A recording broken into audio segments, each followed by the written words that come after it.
Hello everyone, welcome back to ESI Digest. I'm your host Adam Fitch, and as always I'm going to walk you through what's happened in the past week in terms of esports business. So getting straight into the news, the first topic that we will discuss is Astralis Group made quite a big move in the week, rolling all of its brands into one. So of course it owns the Danish CSGO brand Astralis, most notably, and it also operated Origen in League of Legends and Future FC in FIFA, the latter of which never took off whatsoever. Origen more of a kind of legacy brand with a bit of story and a bit of history there. Origen didn't perform too well. Now this of course is not a League of Legends podcast, but it didn't do great.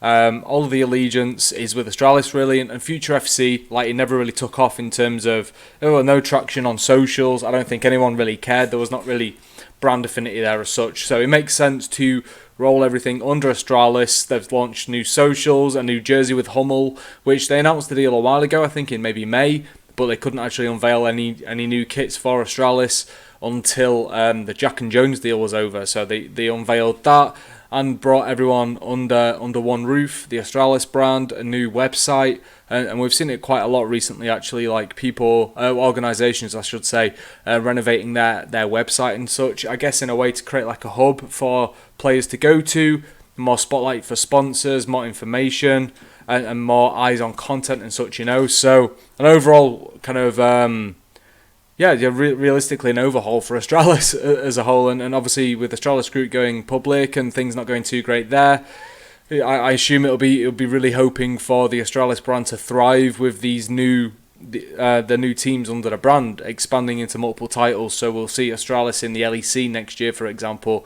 and no doubt Astralis will be wanting to get into the FIFA E-World Cup next year with the Astralis brand as well. So interesting move there. Not the most surprising, I guess, when you really, in retrospect, look at how the other brands were performing and doing.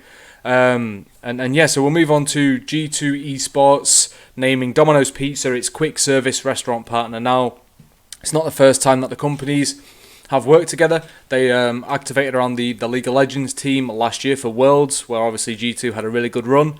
So Domino's Pizza wants in on that again. Really cool content to announce it. Funny little video, very G2-esque, and I don't think it's a groundbreaking deal, but it's a case of a mainstream brand, everyone knows it. It's a household name, getting involved in a more official long-term capacity. Now there's no terms made public in terms of finances and how long it'll be, of course, because that's the case in esports.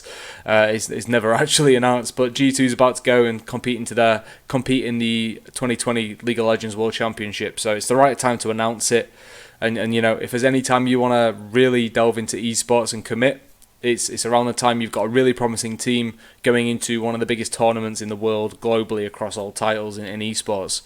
So move on to another major European organisation, which is Team Liquid. It has unveiled finally its facility in the Netherlands. So the Alienware training facility is called. A lot of brand activations and partnerships throughout. I'm not going to walk you through every single room in there or anything, but it's mostly what you expect at a facility, but it also has a nice office for Liquipedia and some really interesting features. Now, Esports Insider had a journalist go and visit the facility, and we've created a full online tour on the website that you can go check out. So it shows you what the rooms look like and the functionality behind them, the thinking there. So kind of a holistic view of the facility really, rather than just saying they've opened it, which they haven't just yet, but they've unveiled it. We actually take you inside of it. So I think that's worth noting. I think it's something interesting. You can go check that out on esportsinsider.com right this second. And next up is Blast, so Danish tournament organizer, now operating in Dota 2 and Valorant, as well as CSGO, in which it was known, is actually revised how it's distributing its prize winnings and such. So in most contracts, when it comes to players and organizations, prize pool predominantly goes to the players. But what Blast is doing in light of COVID, or at least that's the reason it was given, they've changed, they've restructured how the distribution is going to be handled. So while exact numbers haven't been given out, I think you can do some mathematics and find them out. But nonetheless, they've tipped the balance entirely. So a lot of money will go to the organisations now, especially the partner organisations in BLASTPremier, but also there will be incentives in 2021 for non-partner teams that qualify into their events. And yeah, basically it's a way of making esports more sustainable for the organisations. I'm not sure how the players will feel about this by any means. And one thing worth noting is Blast is still going to hand out the same amount of money it was planning to. It's just more of it will go in the pockets of organisations and less in the pockets of players. Now, we haven't seen too much on that. The CSPPA, the Player Association, said Blast did not consult with us on this, but they don't have to. And I don't know what will really come out of that, because the association's not really done too much good by any means. Realistically, it's kind of fallen flat, and what was really promising at the start has just proven to not really be much at all. And in fact, it seems like a greedy entity instead of one that's trying to advocate and help players. And of course, that's my opinion on that front. And the last story we'll touch on for this week is Bose. So you all know Bose, North American audio equipment manufacturer and brand, becoming the official headset partner of League of Legends Esports. Now, this is for the global events.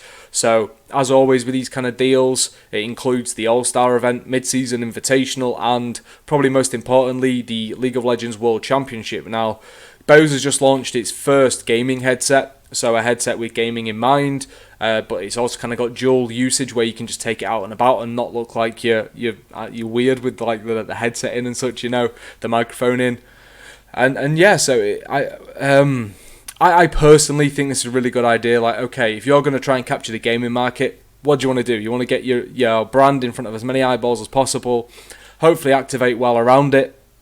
And I believe there's like some sponsored content in there which kind of elaborates and explains to fans and such just how important audio is in video games, specifically League of Legends in this case.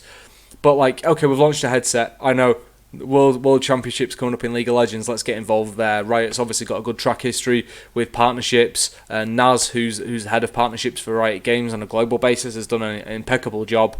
I like rounded up all of the partners, all of the global partners with Louis Vuitton and Oppo and everyone like that, Secret Lab and MasterCard, so many, and they've done a really good job on that front, and Bose is just another string to that bow, as obviously Spotify recently as well.